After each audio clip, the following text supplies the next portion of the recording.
Societies, civilizations, in some sense, are like our bodies. If there's something systemically wrong, it's manifesting all over the place, in all our organs, and that seems to be what's going on in our world at the moment. The system is failing all around us. Our infrastructure is falling apart. Our jails are full and can't hold more people. Our young people are burdened with $1 trillion in student debt. We're in a heap of trouble. When the temperature of the earth is starting to rise, that's a very bad sign. Our earth is running a fever, and it's running it because it's sick in many ways. In a country like the United States, the fact that anywhere from 45 to 50 million people are hungry, this is a problem. We can't go on like this. We can't keep moving toward climate catastrophe, nuclear war, persistence of inequality, poverty, famine. There is a systems problem. These are not one-off issues. They are interconnected, and we have to look at the system as a whole. It's time to talk about alternatives. It's time to talk about what's next. We need to be aspirational and be clear about the vision of the world that we want. What is the system that humanizes us? What is the system that opens up our imagination of possibilities of cooperation? Nothing is more important right now than to discuss how can we bring about this change. As systems fail, individual and community creativity explodes, and that's what we have seen.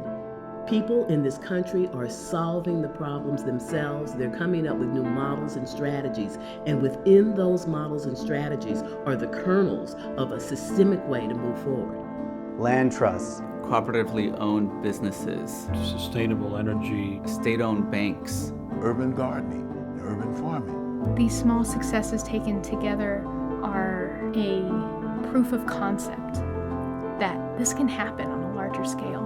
We're compelled to search for alternatives, not just analytically, but in how we live and what we do, how we organize our daily lives. And that has tremendous potential. Our actions and our imagination have to match the magnitude of this problem. We have to get out of our comfort zone. We must think with courage. All bets are off in terms of our previous thinking. Our ways of thinking about the economy and our ways of thinking about politics have proven an abject and utter failure. The good news is we have no choice but to adopt revolutionary thinking. I like that. That's the exciting part about this moment. When there are no rules, then people have freedom to invent and to create new things. I have no doubt that we can create a better America. If the people who cared about these things really joined together to do something about them, anything is possible. The biggest worry for me is that we don't try, is that we don't push for what we know is right, for what we know is possible. It's time for everybody who cares about this country and the future of the planet to do something about it, to get involved. We can actually do better. We can build a better system. It's not impossible. It's a very American thing to do, to build a new system. It's a challenge. We can do it collectively, neighborhood by neighborhood, step by step. I think that the world that we're on the verge of is a bright and beautiful and interesting one, complex, local, interconnected. I hope we get there.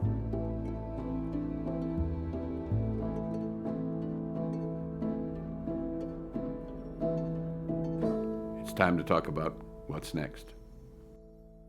Please come and sign our statement at thenextsystem.org.